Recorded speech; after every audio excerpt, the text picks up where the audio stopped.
오늘 본문의 제목은 싸우는 행복, 신년 첫 주 제목으로 좀 그래요. 옆에 인사를 한번 나누십시다. 잘 싸웁시다. 성경의 특징은 그거 아니에요? 하나님이 생명을 이 세상에 보내셨잖아요. 이 세상은 마귀가 통치하는 데죠. 그러니까 싸우지 않고는 생명은 피어날 수가 없습니다. 두말할 것도 없이 이 세상은 다 거짓이죠. 악과 불의와 죄, 그 말할 필요도 없습니다. 우리가 현상 속에 있어서 그렇지, 숨 쉬고 밥 먹고 하는 것입니다.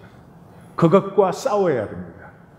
그러나 더 본질적인 것은 그런 세상 속에서 두려워하는 나의 두려움, 그런 세상 속에서 너무 힘드니까 세상은 어떻게 되어도, 다른 사람은 어떻게 되어도 나는 편했으면 좋겠다 하는 이 에고와 내가 싸워야만 되는 것이죠. 그래서 사도 바울도 자기 영적 아들인 디모데에게 보내는 마지막 편지에서 자기의 그 일생을 한마디로 요약할 때 제일 먼저가 싸운다 했죠. 내가 선한 싸움을 싸우고 달려갈 길을 달려가고 믿음을 지켰다, 이렇게 하는 거죠. 싸우지 않는 삶은 반대는 뭐겠어요? 피하고 유리하는 거죠. 힘들고 귀찮고 뭐 이런 건 다 피하는 거죠. 자, 본문으로 들어갑시다. 마태복음의 특징이 또 나타나죠. 당연히 펀치라인이 제일 마지막에 나옵니다. 근데 이 펀치라인은 이중이에요. 긍정과 부정으로 쓰고 있습니다. 그러니까 아주 중요한 거겠죠. 다시 말해서 예수님이 파송하는 메시지에서 가장 핵심되는 부분이 오늘 이번 주에 본문이다, 그런 거죠. 그래서 사실은 반복할 필요가 없어요. 똑같은 말이니까. 32절이 사람 앞에서 나를 시인하면 내 하늘 아버지 앞에서 나도 그를 시인한다. 근데 똑같은 말을 사람 앞에서 나를 부인하면, 요 시인과 부인만 바뀌었죠. 부인하면 내 하늘 아버지 앞에서 나도 그를 부인한다. 이렇게 이중으로 강조할 만큼 본문과 본문의 펀치라인은 중요합니다. 물론 이 말씀은 예수님이 우리가 잡혀갔을 때 자기 시인해달라는 당부나 주님의 시인이 어떤 조건부라는, 너 나 시인하면 나도 너 시인해줘, 이런 차원은 아니죠. 그건 아주 얕고, 이 종교는 다 그렇게 생각을 하죠. 그러면 이미 어떤 실제를 만난 차원이 너무 얕아져 있어서 그렇습니다. 여기 주님께서 나를 시인하라는 것은 뭐를 시인해요? 예수님이 주님이라는 것을 시인하는 것이죠. 그게 그 원천적인 의미죠. 그러니까 주님이라는 것을 시인하면 주님에게 순종하는 거죠. 주님을 따르는 것이죠. 주님을 따르는 삶은 십자가를 지는 삶이고 고난을 선택하는 삶이에요. 그래서 내가 예수님을 주로 시인하면 내가 예수님에게 순종해야 되는데, 이게 이론적으로는 너무 쉽고 간단합니다. 주님은 사랑이시고 나를 위해서 죽으셨고, 모든 권세를 다 가지셨고 그 권세로 나를 인도하시고 축복하시기를 원하시고, 그러니 주님을 순종하고 주님을 따르는 게 너무나 당연하죠. 그럼 말할 필요가 없습니다. 그런데 실제로는 이것처럼 어려운 일이 없어요. 왜? 내가 예수님을 주님으로 순종하면 내가 주님을 따라야 되거든요. 근데 이 세상에서 나는 내가 하나님보다 높잖아요. 내 삶에서 나와 하나님이 싸워서 하나님이 이기신 적이, 그 다음 말하지 맙시다. 일단 말하는 나도 부담스러워. 그러니 종교는 좋잖아요. 말과 생각으로 주님을 따릅니다, 순종합니다 이러면 되지만은 그게 종교행위 한다는 뜻이죠. 산다는 뜻이 아니고. 실제 삶에서는 이 마귀가 우리를 속여서 하나님보다 높게 만들어 놓은 내가 주님에게 순종한다는 것은 사실은 불가능합니다. 이 불가능한 것은 사실은 간단하게 해결할 수 있습니다. 아주 간단하게 해결할 수 있습니다. 나의 그런 연약함과 부족함과 죄악됨과 내 에고의 그 강함, 그것과 싸우시려고 하면 마귀에게 썩는 거예요. 그대로 두시면 돼요. 나는 연약하고 부족하고 죄악되고 욕심덩어리고 그대로 두세요. 그대로 둔 채 하나님을 사랑하세요. 사랑하시면 됩니다. 마치 부모가 자식을 사랑하는데 야, 내 이 미성숙하고 내 이 성격도 좋지 않고 뭐 이런데 내가 어떻게 자녀를 양육하겠냐, 내가 먼저 성숙해지고 온전해진 다음에 자녀를 양육하겠다 그러면 양육할 사람이 아무도 없죠. 부족하기 짝이 없는데 자식을 사랑하는 거죠. 그렇습니다. 연약한 채로 하나님을 사랑하시면 됩니다. 그래서 사복음서의 제일 끝은 뭐예요? 내가 나를 사랑하느냐? 내가 나를 사랑하느냐? 네. 사랑하시면 돼요. 하나님 사랑하지 않고 세상을 사랑하면서 사실은 아무도 못 본다고 내 중심에 가려놨지만 돈 사랑하면서 하나님에게 순종하겠다. 되지 않습니다. 될 수도 없습니다. 자, 고난을 선택한다고 하는 건 뭐 고생만 지질이 한다 그런 뜻이 물론 아니죠. 고난은 에고를 다스려서 생명을 피우는 것입니다. 이것은 광야의 일입니다. 고생은 에고를 사느라고 생명을 피하는 것입니다. 이것은 애굽의 일입니다. 생명을 피우느냐, 생명을 폐하느냐, 이걸 좀 가슴에 담아두시고 오늘 말씀을 계속 보시겠습니다. 본문의 핵심구는 두려워 말라입니다. 3번 나오죠. 26절, 28절, 31절. 구조가 이렇습니다. 가나다라 읽기로 하면 아주 간단하게 드러납니다. 두려워 말라, 그리고 설명 나옵니다. 두려워 말라, 설명 나옵니다. 설명하고 두려워 말라, 이렇게 끝납니다. 첫 번째 두려워 말라는 두려워 말라 그들이 누구예요? 종교인들이죠. 감추인 것이 드러나고 숨은 것이 알려진다. 이 똑같은 말씀이 단어까지 정확하게 똑같은 말씀이 누가복음 12장 2절에 나오죠. 그런데 강조점은 달라요. 마태는 어두운 데서 이런 것을 광명한 데서 전하고 귓속말로 들은 것을 집 위에서, 중동의 집은 이게 슬라브 지붕이니까 집 위에서 전파하라 그래요. 그러니까 마태는 담대히 전거하라를 강조하고 있어요. 근데 누가복음과 마가복음을 보시면 종교의 거짓을 강조하고 있어요. 자, 마태는 그러니까 마태의 특징 중에 하나가 계속 연결된 것으로 적고 있다 그랬죠. 그러니까 마태는 지금 벌써 12제자를 파송하는 예수님의 말씀을 전하면서 12제자만 보내신 것이 아니라 십자가 후에 우리 모두가 보내심을 받는다 하는 것을 염두에 두고 지금 적고 있는 것이죠. 두 번째 두려워 말라는 그들이라는 단어는 나오지 않아요? 그러나 두려워 말라 그들을 똑같은 말이에요. 왜냐하면 몸은 죽여도 영혼을 죽이지 못하는 그들을 두려워하지 말라. 정말로 두려워해야 될 대상은 몸과 영혼을 지옥에 멸하시는 하나님이시다. 이렇게 하고 있어요. 그러니까 이 말 속에서 우리는 벌써 만나죠. 두려움이 전도되어 있어요. 두려움이 없어야 된다. 그런 말은 아니에요, 성경은. 예, 두려워하지 말라 그럴 때 두려움이 하나도 없는 깡으로 살아라 그런 게 아니에요. 두려움이 전도되어 있어요. 두려워할 것은 두려워하지 않고 두려워하지 않을 것을 두려워한다. 여기에 문제가 있는 거죠. 다시 말하면 욥기, 이것을 제일 잘 말해주는 책이 욥인데, 욥기에서는 뭐예요? 하나님이 하나님의 생명을 우리에게 주시고 세상에 보내셨는데 생명은 하나님의 것이에요. 마귀가 건드릴 수 없어요. 생명 외의 것은 전부 마귀의 통치 아래에 있어요. 그러니까 생명이 피어나는 길은 이 세상의 거짓과 허위와 이 불의와 악과 또 그것 때문에 내 안에서 나를 숨기는 에고의 두려움과 싸워야만 피어난다 하는 것이죠. 예. 그래서 불의와 악과 싸우는 삶이 행복한 삶이에요. 예, 이 세상에서 제일 불쌍한 사람들은 제가 보기에는 북한 주민들이에요. 어떤 사람 뭐 북한은 자유하지 않고 남한은 자유하다. 남한이 뭐 자유합니까? 예. 그 뭐 다 그 사회가 규정한 대로 살아야 되고 말 한마디 똑바로 못 하잖아요. 그런 것에는 본질적인 차이가 없어요. 제가 북한 주민이 불쌍한 것은 이것이에요. 북한 주민들이 다 알아요.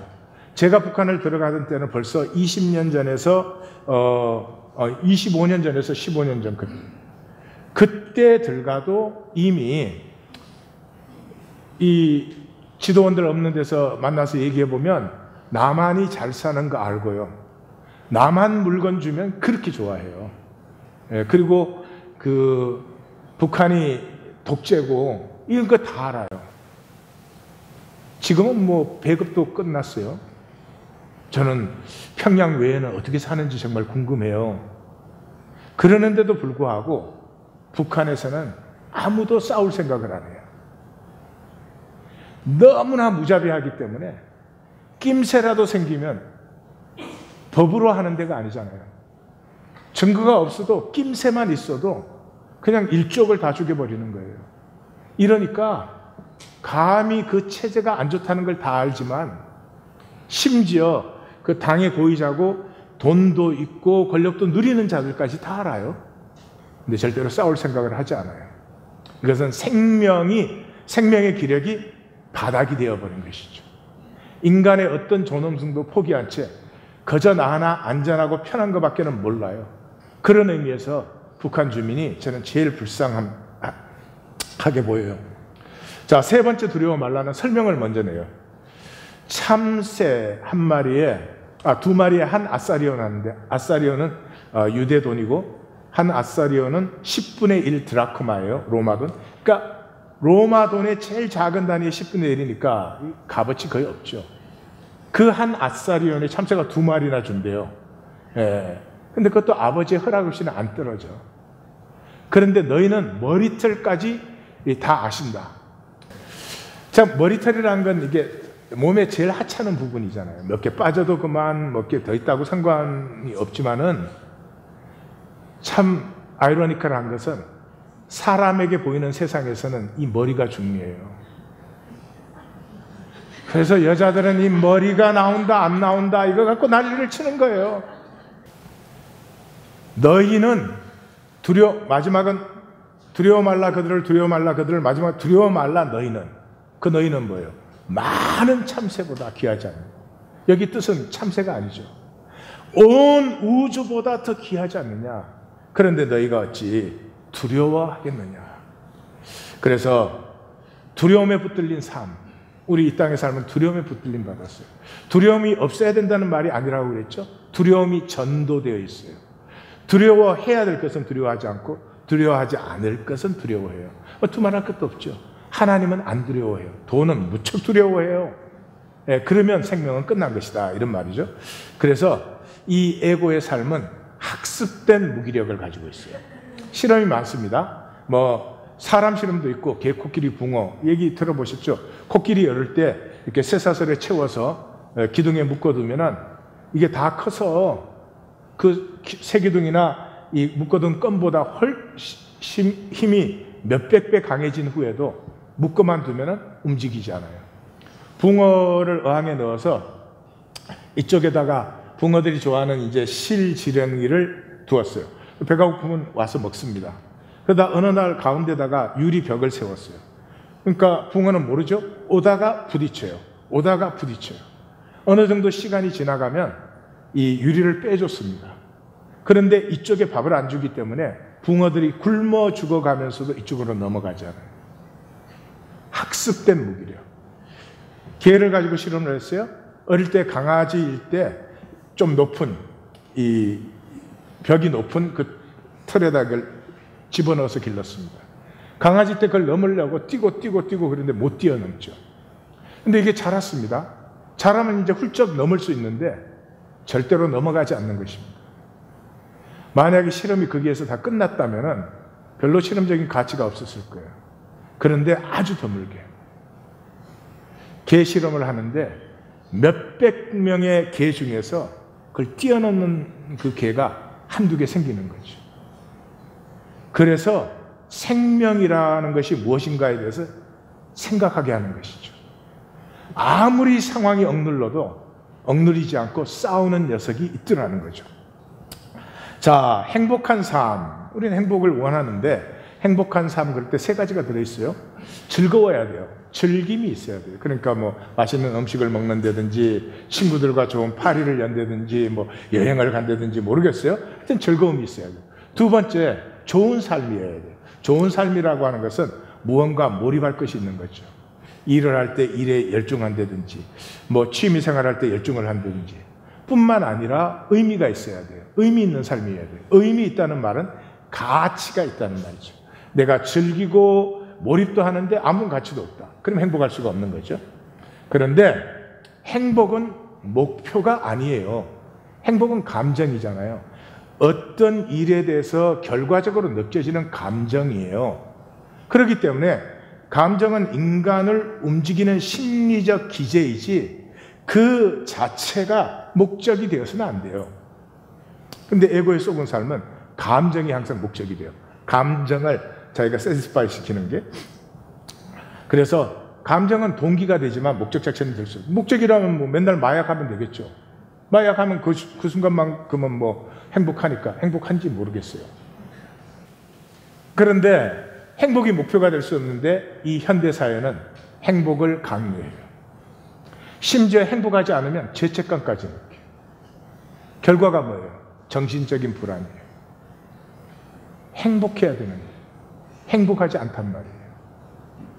그래서 온갖 심리적인 부작용들이 생겨 있습니다. 제가 비트겐슈타인이라고 하는 철학자가 있어요. 뭐 하여튼 천재 중에 천재예요. 네, 이분의 얘기를 조금 나누겠습니다. What is that? It's a man! What, is he dead? No, sir! He's writing! Repeat! He's writing in a notebook! 비트겐슈타인은 1889년 오스트리아 빈에서 5남 3녀 중에 막내로 태어났는데요. 비트겐슈타인의 집안은 오스트리아 철강회사를 소유한 엄청난 부자였어요. 비트겐슈타인 궁에서는 매일 음악가들을 불러다가 연주회가 열렸는데요. 이때 초빙된 음악가가 브람스, 슈만, 말러, 발터, 쉰베르크 등이었다고 하니 비트겐슈타인 집안이 얼마나 대단했는지 알만하죠. 그래서 그런지 비트겐슈타인의 형제들은 음악적 재능이 많았다고 하는데요. 첫째 형은 여러 가지 악기를 다룰 줄 알았고 셋째 형은 첼로를 잘 켰다고 해요. 그리고 넷째 형은 피아노를 아주 잘 쳤다고 하는데요. 비트겐슈타인 자신도 클라리넷을 아주 잘 불렀다고 해요. 아버지는 갑부에다가 자식들의 재능은 뛰어나죠. 참 선택받은 집안이죠. 그런데요, 세상에 공짜는 없어요. 비트겐슈타인 형제들이 우울증 문제가 있었던 모양이에요. 비트겐슈타인의 첫째 형은 아버지와의 불화로 자살을 했고요. 둘째 형도 군에서 자살을 해요. 그리고 셋째 형도 술집에서 자신이 좋아하는 음악을 들으면서 청산거리를 먹고 자살을 해요. 자살의 이유가 자신의 동성애적 성향 때문이었다라고 하는데요. 비트겐슈타인도 동성애자였어요. 그래서 그런지 비트겐슈타인도 평생을 끊임없이 자살 충동과 죽음에 대한 공포에 시달렸다고 하는데요. 1차 세계대전이 벌어지자 군에 바로 입대한 이유가 계속해서 죽음과 대면하면서 죽음에 대한 공포에서 벗어나려 했던 것 같아요. 예, 이 평생 자살 충동에 시달렸기 때문에 죽는다는 게 그 역설적이지만 형들의 자살 때문에 죽음에 대한 공포가 있으면서도 또한 죽음에 부딪히려고 하는 그런 것들이 있었어요. 그래가지고 1차 대전이 일어나자마자 자원 입대를 해가지고 뭐 죽는 게 두렵지 않으니까 이 사람은 그냥 가장 위험한 포지션, 그때는 이제 포대 관측병은 적진 안에 들어가 있어야 되니까 그런 거에 자원해요. 그리고 공을 엄청나게 많이 세워가지고 병사로 들어갔는데 장교로 진급도 하고 그랬습니다. 그리고 철수 명령이 났는데 다 후퇴하는데 자기 혼자 남아서 진을 지켜요. 이 사람이 그 전쟁 중에 쓴 책이 논리, 철학, 농구라고 하는 약 100페이지밖에 안 되는 그런 책인데 이게 논리, 실증, 철학의 바이블, 성경이 된 책입니다.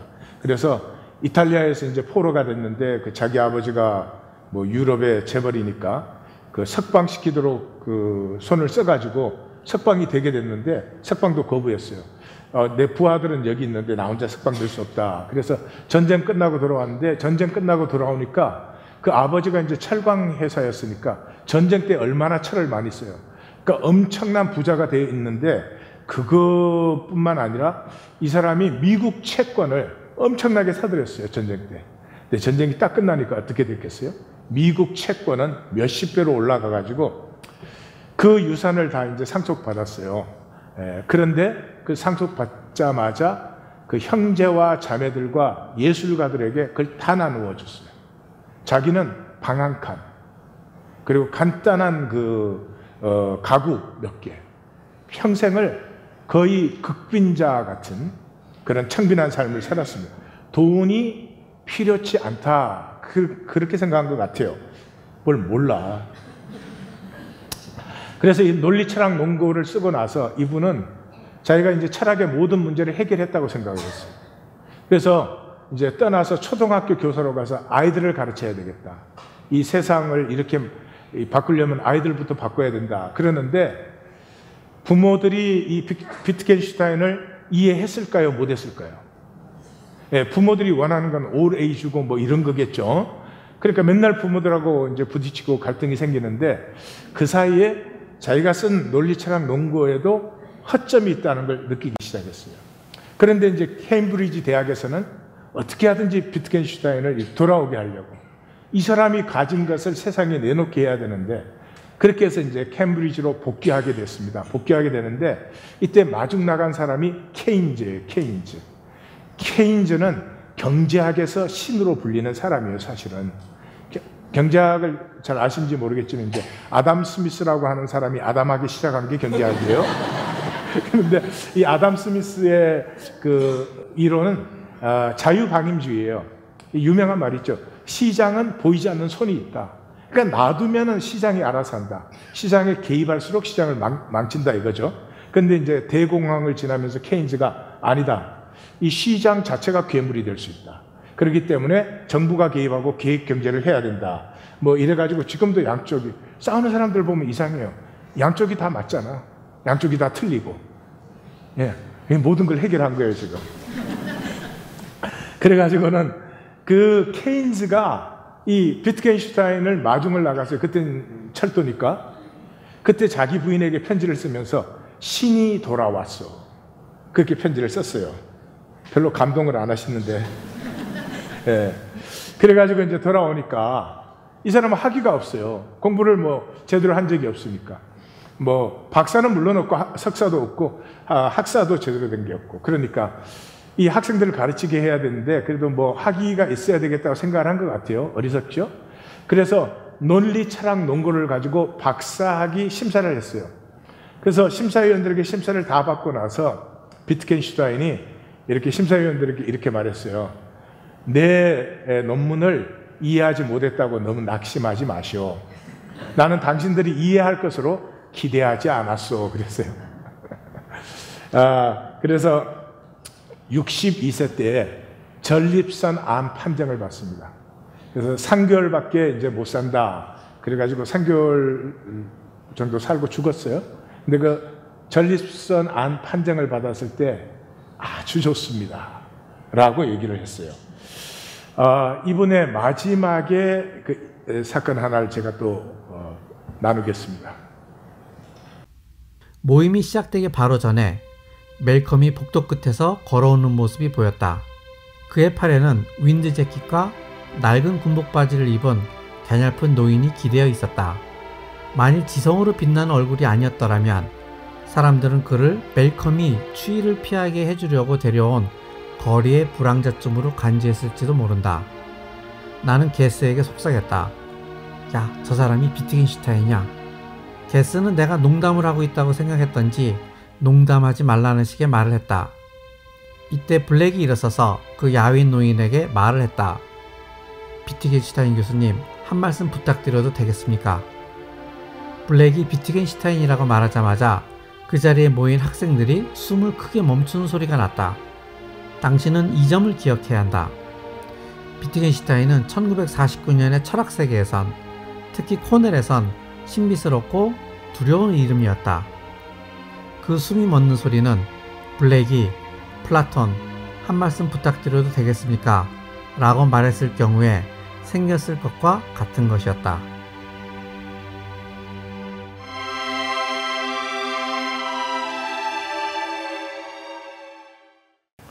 예, 이 비트겐슈타인의 철학을 한마디로 줄인 그 문장이 유명하죠. 말할 수 없는, 논리 철학 논거의 마지막 문장이에요. 말할 수 없는 것에 대해서는 침묵해야 된다. 모든 종교가 이 한 문장에 다 날아가 버린 거예요. 누가 하나님에 대해서 설명할 수 있어? 누가 감히 하나님이 이렇다 저렇다 말할 수가 있어요? 종교는 하나님을 오운했어요. 기독교는 자기들이 하나님을 소유했어요. 그래서 우리 아니면 너네는 하나님 못 받아. 이건 영업이죠. 진리가 아니죠. 우리가 하는 건 뭐예요? 하나님이 자신을 이 말씀 안에 계시하셨어요. 이 말씀을 읽어요. 우리가 이거 100분의 1을 알겠어요. 우리가 글자로 이해를 했다고 한들 그 글자의 깊이 속에 있는 그 하나님의 가슴과 하나님의 뜻을 10,000분의 1이나 우리가 감히 알겠어요? 그게 중요하지 않아요. 이 말씀을 읽을 때마다 대하는 경외감,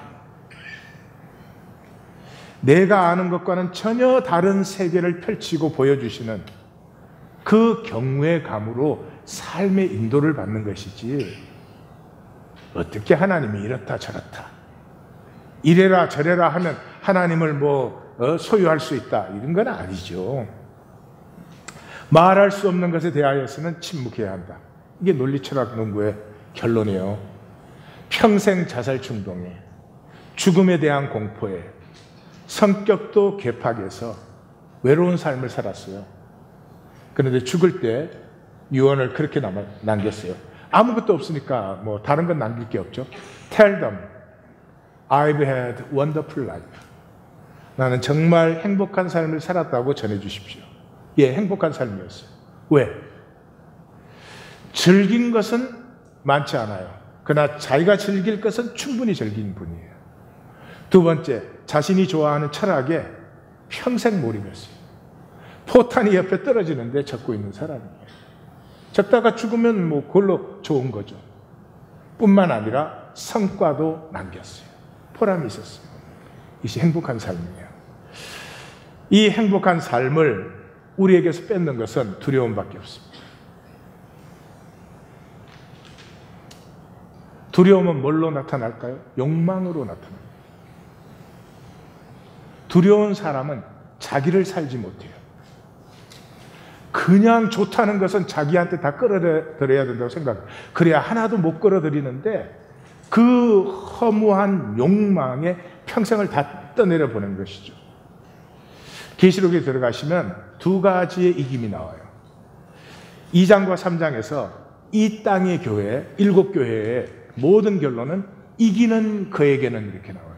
이 이기는 이란 단어는 overcome이에요. 뭐를 overcome 해야 돼요? 내 두려움을. 이 에고에 쏘기는 기제의 핵심인 두려움을 overcome 하셔야 돼요. 6장에 가면 또 이기다가 또 나와요. 이기고 또 이기려 하다. 이건 욕망이에요.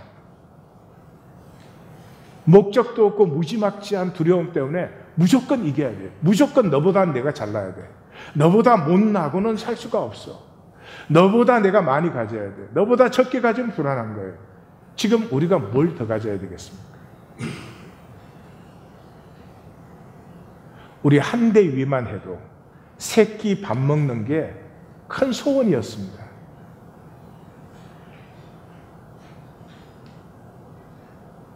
두려움이 있는 사람은 현재를 절대로 못 삽니다.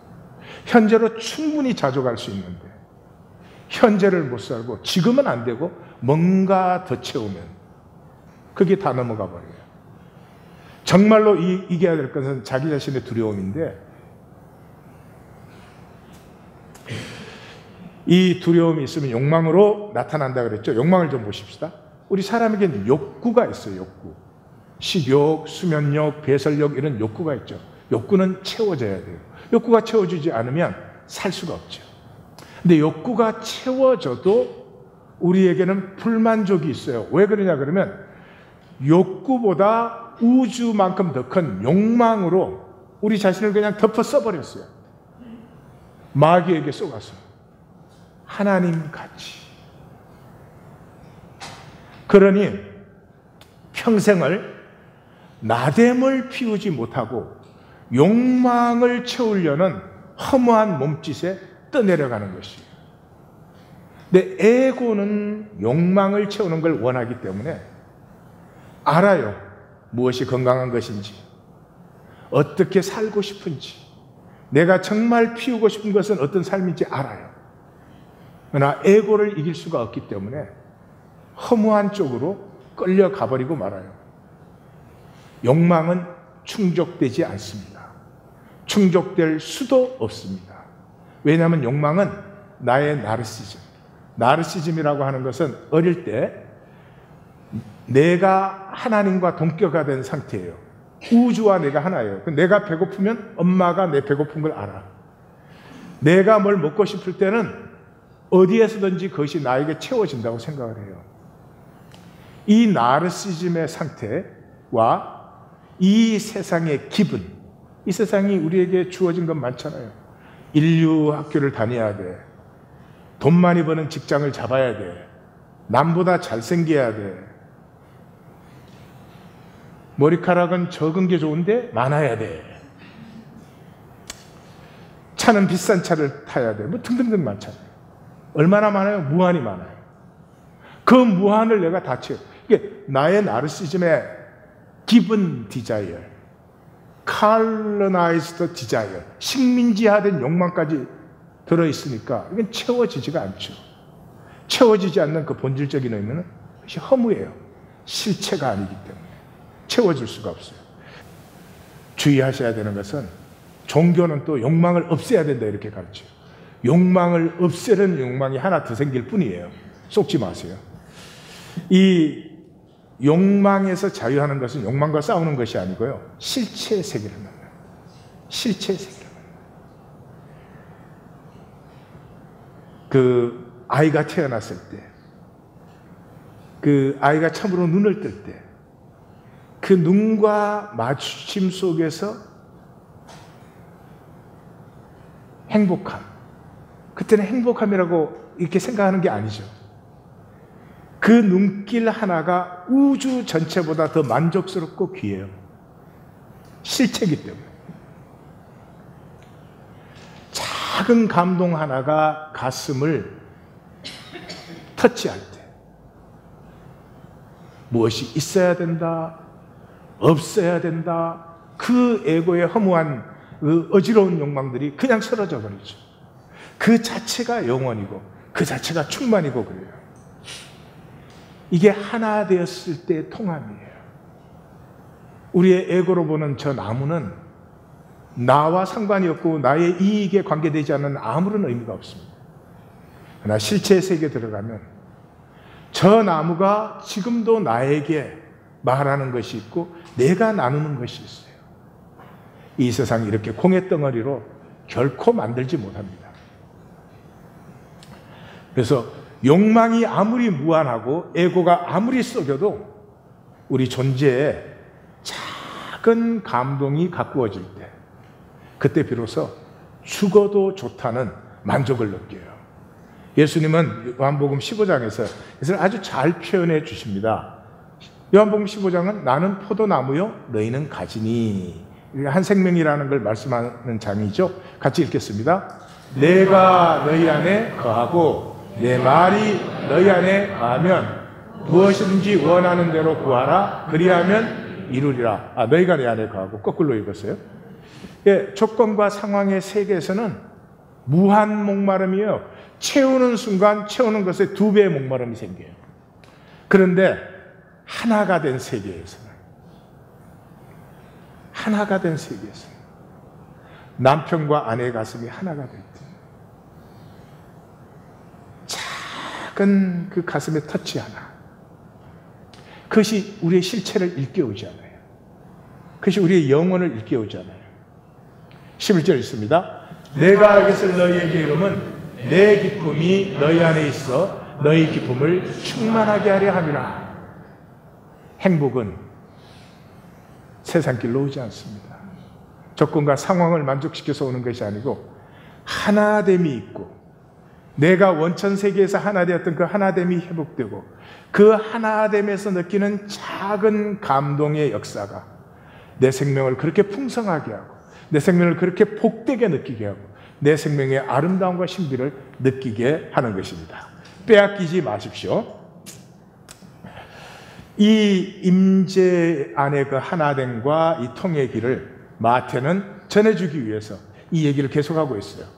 18장 20절 또 같이 읽습니다. 두세 사람이 내 이름으로 모인 곳에는 나도 그들 중에 있느니라. 아멘.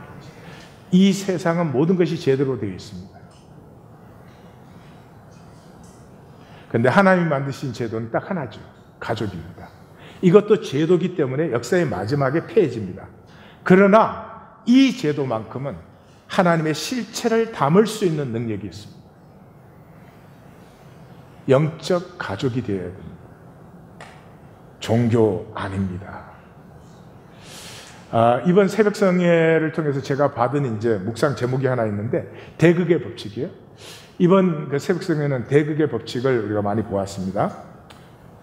그런데 우리가 현상 속에서 이제 좋은 성취하고 의롭게 사는 거 이런 게 다 좋은 거잖아요. 우리는 다 좋게 생각해요. 근데 그게 좋기만 하지 않아요. 가령 이런 거예요. 우리가 가장 존경하는 왕이 누구죠? 우리 한국 사람 되게 누구 존경하죠? 네, 세종대왕 존경해요. 세종대왕을 존경하고 세종은 정말 존경할 만한 삶을 살았어요. 그런데 그 자식들은 비참했어요. 그 문종 아들이 몸이 굉장히 약했습니다. 그 세종이 죽고 2년 반 후인가 죽죠. 그래서 그 신하들에게 그 문종의 아들 자기 손자 단종을 그렇게 안타깝게 부탁을 했습니다. 근데 단종 어떻게 됐어요? 그 부탁 때문에 성육신이 생기고 사육신이 생긴 거예요. 이게 뭐냐 도대체. 제가 좋아하는 사람, 젊은 시절에 제가 항상 이렇게 바라보던 사람들입니다. 백범, 간디, 링컨 세 사람입니다. 그런데 백범, 간디, 링컨 자식은 다 안 됐어요. 아버지가 너무 커서 그런가? 그런 생각으로 스쳐 지나가는데 이번에 대극의 법칙을 하면서 현상에 내가 마지막으로 부딪힐 것이 이것이구나. 이것을 풀어야 되겠다. 그래서 우리는 뭐 역사적으로 좋은 성취, 좋은 의 그러면 좋아하지만 현상에는 반드시 성취하는 만큼의 대극적 부작용이 따라온다 하는 게 분명해요. 그래서 정말로 우리가 바라봐야 될 것은 십자가의 성취와 십자가의 의밖에 없구나. 결론은 알아요. 근데 그것이 우리의 삶 속에 어떻게 작용하는지는 제가 묵상 제목으로 받았어요. 예. 그거 말하면 더 말할 게 없기 때문에 말 안 해줄 거예요. 자, 이제 생명 살기로 들어가십시다. 자, 두려움으로 죽음을 사는 삶은 끝내고 생명 살기로 들어가는데 생명 살기는 이 세상에서 뭐예요? 늙어가는 거예요. 늙어가는 거. 늙어가는 것은 좋은 일이 아닙니다. 나는 늙는 게 좋다. 손 번쩍 드세요. 예. 신명기 34장 7절 같이 읽습니다. 모세가 죽을 때 나이 120세였으나 그의 눈이 흐리지 아니하였고 그의 기력이 쇠하지 아니하였더라. 물론 이것은 뭐 육체가 쇠하지 아니했다 그런 말은 아니겠죠. 육체는 흙에서 왔으니 쇠할 수밖에 없는데 생명 기력이 조금도 쇠하지 아니하였다 그런 말이죠. 고린도후서 4장 16도 같이 읽습니다. 그러므로 우리가 낙심하지 아니하노니 우리의 겉사람은 낡아지나 우리의 속사람은 날로 새로워지도다. 아멘. 그러니까 우리 흙에서 온 육신은 낡아지지만 속사는 우리의 생명은 낡아지지 않아요. 왜요? 생명은 하나님에게서 왔잖아요. 그러니까 영원히 새로워지는 것이죠. 나이가 들수록 그러므로 이 생명 부분을 집중적으로 표현하는 데가 뇌잖아요. 뇌. 그래서 하나님이 뇌세포는 늙지 않게 만들었어요.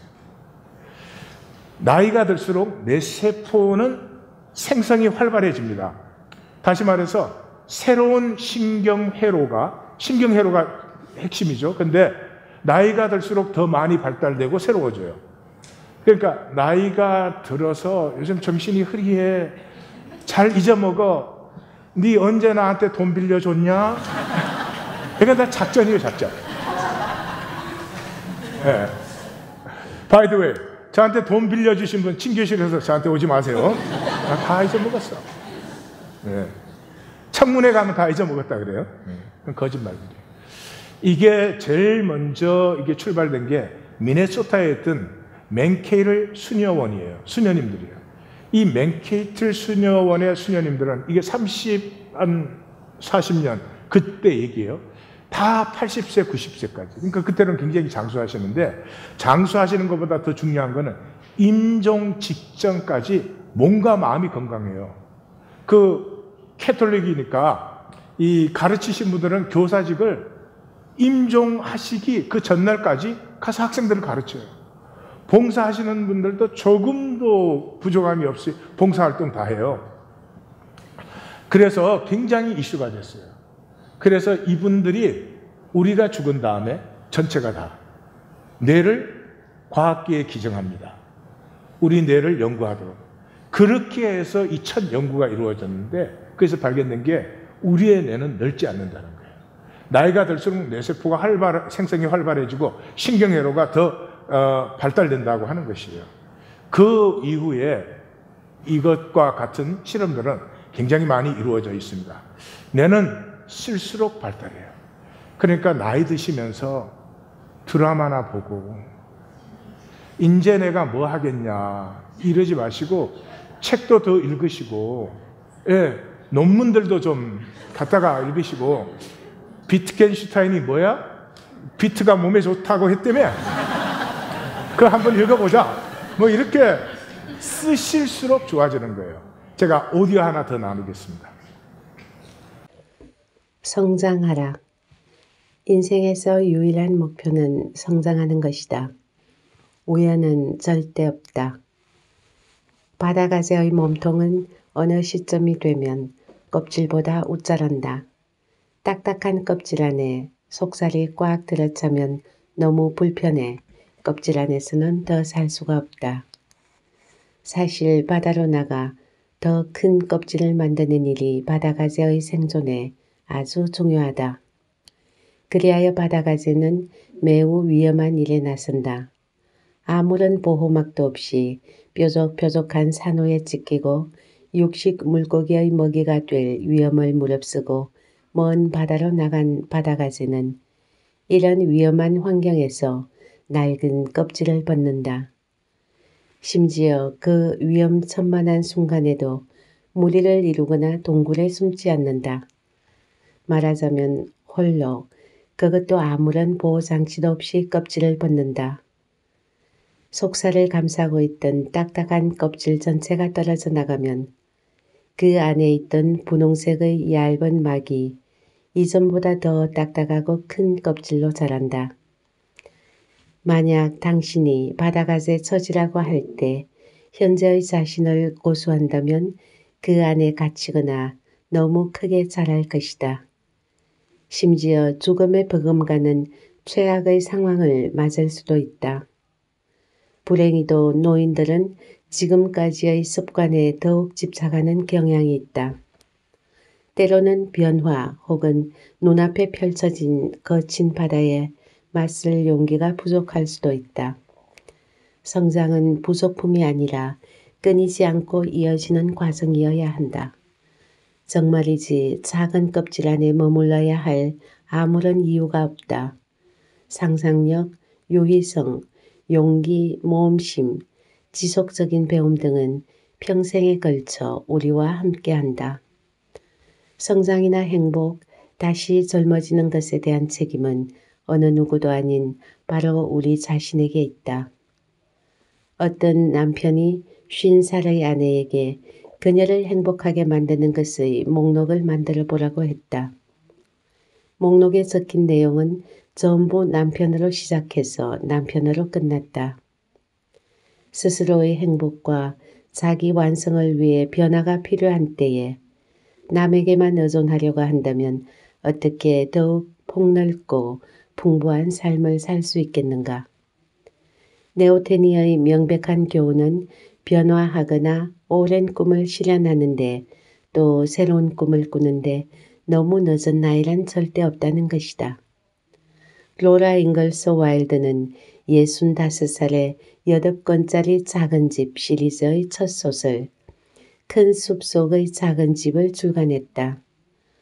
루이스 아너 보이드는 67살에 비행기로 북극에 도달한 최초의 여성이 되었다. 스코틀랜드 출신의 제니 우드 앨런은 90의 나이에 11시간 34분의 기록으로 마라톤을 완주했다. 윈스틴 처칠은 2차 대전이 끝난 뒤 편안한 노년을 보내는 대신에 펜을 들었고 79살에 노벨 문학상을 수상했다. 미국의 법학자인 올리버 웬델 홈스는 생전에 친구로부터 왜 94의 나이에 새삼스레 그리스 공부를 시작하느냐는 질문을 받았다. 글쎄, 친구, 지금이 아니면 영원히 못하지 않겠나? 페니는 95살 때 확신에 찬 어조로 말했다. 눈은 점점 침침해질지 몰라도 마음속 눈은 점점 밝아진다. 안타깝게도 많은 사람들은 나이를 먹으면서 점점 작아지고 약해지며 예전에 이미 벗어버려야 했던 좁아터진 껍질 안에서 살고 있다. 또한 새로운 장소와 새로운 사람, 그리고 새로운 모험을 두려워한다. 론다 비먼의 책인데요. 이분은 작은 껍질이라고 표현했지만 성경적으로 얘기하면 한 달란트 삶에 갇혀서 그거 지키느라고 나이가 들수록 통합적이 됩니다. 유아적에는 얼마나 강렬한 욕구가 있어요. 그냥 배고픈데 안 먹여봐요. 막 앵앵 울지 않아요? 유년적인 호기심. 저 나이 때는 지나가는 그 개미를 봐도 그냥 눈을 뗄 줄 모르잖아요. 청소년기의 그 이상주의. 어떤 악도 불의도 거짓도 없어야 될 것 같아. 청년기의 열정. 장년이 되면은 이제 배려감이 생기고 책임감이 생기죠. 아까 나왔죠. 남편 어떻게 하면 행복하냐고. 여러분, 너 때문에 내가 행복하지 않아. 그런 얘기 하지 마십시오. 그건 정직하지도 용기 있지도 않아요. 비겁한 얘기예요. 내가 나를 살면 되죠. 그래서 이 나이가 들면 이 유아적, 유년적, 청소년적, 청년적, 장년적인 것이 다 포함되어서 삶이 풍성해집니다. 신체는 약해지는 것이지만 신체도 어느 정도 개발이 가능하잖아요. 요즘에는 50대, 60대에서 마라톤 시작하는 분들이 많아요. 우리 김인기 성도님은 마라톤 언제 시작하셨어요? 몇 세 때 시작하셨어요? 50대. 기죽이는 거예요, 지금? 나이 든 멋이 훨씬 멋있죠. 젊을 때 멋은 색깔이에요. 화려하죠. 나이 든 멋은 빛이 나기 시작하죠. 어떤 나이에는 어떤 모습이 돼야 된다. 썩지 마세요. 나이 들었다 핑계 대지 마세요. 예, 나이는 복이에요. 강박에서 자유해져요. 나이 들어보면 뭐 돈 있으나 없으나 이제 그런 거 알아요. 시간 뭐 내가 쓰기 나름이죠. 무슨 상황과 목표에 매달리고 이런 거 없어요. 자기로 편안해지기 시작해요. 나이가 들면서 솔직하게 느끼고 통합시키고 훨씬 더 인간미가 넘치게 돼요. 이제 함께 새로워져 가기를 우리는 출발합니다. 이거 우리가 돛 닦는 거 아니에요? 하나가 실체예요. 우리가 단절되어 있으면 의중에 아무도 못 살죠. 하나니까 이게 채소를 먹었는데 내 몸이 되는 거 아니에요. 실체 안에 들어가면 작은 감동이 생명의 무한한 부여를 불러일으킨다. 들으셨잖아요? 그 실체를 왜 피해요? 실체를 만나는 건 아픔이에요. 말씀도 제가 종교적인 말씀 전하면 여기 다 듣기 좋습니다. 그러나 다이내믹은 여기 저 문을 나가기 전에 다 없어져요. 제가 실체를 전하면 좀 아픕니다. 우리가 항상 피하는 것이니까요. 그러나 그 말씀은 일주일 내내 남을 수도 있습니다. 뭐든지 실체를 만나는 건 아픔이에요. 남편과 아내 사이도. 그래 이제 피하지 않습니다. 느껴도 괜찮아요. 나만 아픈 게 아니라 당신도 아팠구나. 괜찮아요. 만나도 괜찮아요. 내가 저 사람을 행복하게 해주고 잘해주지 않았다는 거 만나고 싶지 않죠. 피하고 싶죠. 만나도 괜찮아요. 니도 나 안 해줬구나. 이렇게 되니까. 우리 삶의 상실들 두렵지 않아요? 너무나 많이 잃어버린 것 같아요. 세월은 너무나 빨리 지나가 버린 것 같아요. 아니요, 상실도 만나보세요. 그 안에 하나님의 뜻이 없을 수가 없잖아요. 대학생만 되어도 우린 다 버려요. 예? 유아기, 유년기, 청소년기 이거 다 상실해버려요. 제가 캠퍼스 사역을 했잖아요. 대학생만 되어도 질문을 못해요. 흥분도 못해요. 울지도 못해요. 웃지도 못해요. 솔직하지도 못해요. 세상이 우리를 그렇게 만들어요. 우리는 이제 그렇게 계속 살 수는 없어요. 슈바이츠가 그런 말을 했습니다. 인생의 비극은 우리가 실제로 죽는다는 것에 있지 않다. 살아있는 동안 우리 안에서 스스로 계속해서 죽어가는 것이다. 밥 딜런은 이렇게 말했어요. 우리는 태어나느라 바쁘지 않고 죽어가느라 바쁘다. 계속 하루하루 새롭게 태어나야 될 텐데 죽어가느라고 바빠요. 거듭난 생명. 생명은 영원히 새로워지는 것이죠. 거듭났으면 새로워지고 있습니다. 그게 성화예요. 성화는 종교적인 의미가 아닙니다. 생명이 새로워지는 것이에요. 뱀이 껍질을 벗지 못하면 죽습니다. 노예의 최고의 적은 노예로 편한 것입니다.